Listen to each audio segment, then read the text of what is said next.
क्या चल रहा है? मैं यहाँ पर ये आप जानते हो कि हर 6 महीने बाद जो है किसान की जो है उपज आती है मंडियों में। तो विधानसभा में जो बात कही जाती है कि एक एक दाना उठाया जाएगा, एमएसपी पे उठाया जाएगा, 72 घंटे के अंदर उठाया जाएगा। ये देखने आई थी कि जो सरकार के इतने मोटे चौड़े जो वायदे हैं जो विधानसभा में बोले जाते हैं, जब हम पूछते हैं प्रश्न, वो सही हो रहे हैं या नहीं हो रहे। तो यहाँ धरातल पे आके देखो तो बात ही दूसरी नजर आती है। अब इस बार ही इतना बढ़िया ये बाजरा हुआ है, मेरे ख्याल में इतना वो कहते हैं ना बिल्कुल ही गोल्डन कलर का है। और मैंने तो चख के भी देखा, बहुत ही मीठा। और ये बता रहे थे अभी हमारे जो है ये जो हमारे प्रधान साहब जो है 25 सैंपल लेकर गए, सारे फेल हो गए और वो सैंपल भी सारे फेल हो गए। ये कमाल की बात है। इसका मतलब तो ये है ना, सरकार की नीयत ये है कि पैसे ना देने पड़े, किसान का नाश करो जिस तरह से भी करना है, वो है सीधी सादी कहानी। मैडम जी भाव को लेकर फर्द की बात कर रहे थे, ये कि अब यहाँ फर्द जो है सारी अभी फड़ की बात। फड़ हाँ। मैडम जी भाव को लेकर भी चल रहा है, आ रहे तो 2250 है, लेकिन नाम 2500 का लिया गया था, उसके बारे में तो बात है। ये मंत्री जी से विधानसभा में इस बार मैंने कहा था कि भाई एमएसपी के ऊपर खरीद नहीं हो रही, तो कहता है एक एक दाना खरीद हो रही है। अब जो है सामने है सबके, जो 2500 का जो है इसका रेट है एमएसपी का, मिल रहा है 2200। और वो भी पहले तो अब जो है 1 एकड़ के अंदर औसतन मेरे ख्याल में 10 या 11 कितने क्विंटल जो है बाजरा पैदा होता है, ऐसे ही है ना भाई। तो वो जो है उसको काट के कम करके 7 क्विंटल करते हैं। अरे भैया मरने वाला को 8 क्विंटल करा ये जो, अरे भाई 8 क्विंटल करा था जो इनका वो निकली थी, जो इसमें फरमान निकला था। हाँ जी। अब वो 8 क्विंटल काट के वो भी 7 कर दिया, वो और एक और न्यारा कर दिया, एक कम। तो मतलब ये है 7 क्विंटल अगर वो दे रहा है और वो भी एमएसपी पे नहीं मिल रहा, तो आप समझ सकते हो कि किसान तो बेचारा औने पौने दामों के अंदर अपना बेचता है। हर साल यही हाल होते हैं।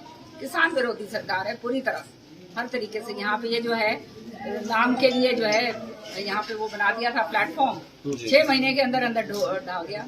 अब इसका कौन जिम्मेवारी लेगा? जिसने बनाई है उसके खिलाफ कार्रवाई क्यों नहीं करती सरकार? हमारी सरकार होती और जहाँ ये बनाई होती उसको अभी तक मैं टांग के छोड़ दिया होता मैंने। सच्चाई है। 85 दुकानें थी उनके आगे बनाई थी, 6 महीने पहले बनाई थी, लेकिन वो उसकी हालत खराब हो गई है। तो इसके बारे में सामने में जब आ रही थी, कोई चिंता ना करो, आने वाले टाइम में ये मंडी को आबाद करेंगे और यहाँ पे सब्जी मंडी का भी जो है विस्तार करेंगे, ताकि सब्जी मंडी भी यहाँ पे हो तो लोग बैठे रहें। और ये मंडी सब्जी मंडी की घोषणा तो 1 साल पहले जेपी दलाल जी भी करके गए थे यहाँ पे। भाई तुम जिसका नाम ले रहे हो उससे बड़ा झूठा को नहीं कोई। ये तुमने देख लिया। मैं तो यहाँ नहीं, मैं तो विधानसभा में भी ये बात बार बार बोल चुकी हूँ। तो के बात किसका नाम लो? नाम उसका लो जिसका थोड़ा बहुत वजन हो, जिसका जो है ये आदमी जानता हो कि सच्चाई के रास्ते पे हो, जिसका सारी दुनिया जानती है, सारे ये हरियाणा जाना है कि मंडी पिछले 10 दिन से चल रही है, लेकिन खरीद अब तक शुरू नहीं हुई है मैडम। ये सरकार की अव्यवस्था है। हर साल ये होता है, हर 6 महीने होता है। जी। हर 6 महीने कहते हैं कि हम ये काम फटाफट होएगा, 72 घंटे में पेमेंट होगी, फला होगी, दिखड़ा होगी। और यहाँ पे जब आके देखो तो जो है उत्थान जो है वो इतना आहिस्ता आहिस्ता हो रहा है। तो जब उत्थान आहिस्ता होगा तो फिर पेमेंट भी आहिस्ता आएगी। तो मकसद ये है कि जितना कम से कम पैसा दिया जाए, समझ रहे हो? जी। इसके पीछे नियत ये है। इलेक्शन मोड में आया हुआ देश सारा, जल्द लोकसभा के चुनाव हैं, अभी फिलहाल कुछ राज्यों के चुनाव भी। आप वहाँ के राजस्थान में आप जो ना गए थे, क्या लग रहा है आपको? सारी हिंदुस्तान को पता चल गया है कि वो कहते हैं ना, सारे लारे लप्पे और जुमलेबाजी ये रही है सरकार की तकिया खिलाफ।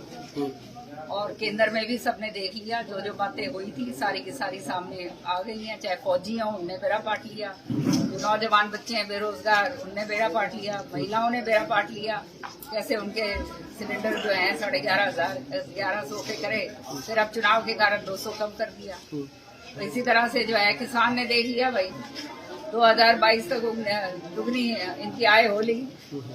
सारी की सारी सारा कि मैं तो कर दिया था। ये मैडम गुलाबी झूठ के अलावा कुछ नहीं है। और अब लोग त्रस्त हैं, व्यापारी जो है वो न्यारा त्रस्त है। जो यहाँ पे आड़ती है बीच में, उसको तो चोर ही बना दिया, किसान को आतंकवादी बना दिया, है ना। नौजवान को ये बना दिया कि ये पकौड़े तल लो नौकरियों की जगह। तो ये रह गया इस देश में। ये काम करा है इन्होंने 10 साल में, पूंजीपतियों के मौज करवा दी। और किसान का जो कर्जा माफ करना था वो तो माफ करा नहीं, पूंजीपतियों के करोड़ों करोड़ अरबों रुपए जो है वो माफ कर दिए। मैडम जी, इस क्षेत्र में मुआवजे को लेकर हाहाकार मची हुई है। पिछले काफी दिन से मुआवजा नहीं आया, जो पिछला भी नहीं आया, अब की बार का भी नहीं आया। अभी गुलाबी सुंडी का जो मुआवजा उसके 2000 मैंने विधानसभा में ये बात भी उठाई थी जी। 2020 का जो कपास का मुआवजा था जी। वो अभी तक नहीं है। अब जो है पीछे सारी ये सुंडी से हमारा बाजरा बर्बाद हो गया था, जी। उसका नहीं आया है। और अब जो है ये कपास जो फिर से लगी है उसमें फिर सुंडी आ रही है। हाँ जी, हाँ जी, गुलाबी सुंडी आई हाँ, है। उसके अंदर फिर आ गई। तो भाई ये तो बात यहाँ सोच के रखो, ये तो मस्त है खाली फैमिली आईडी में, समझ रहे हो ना। ये तुम्हारे को किस तरह से घुमाए जाएं और तुम्हारा क्या कहते हैं शोषण किस तरह से करे जाएं, ये सरकार का काम है। किसानों के साथ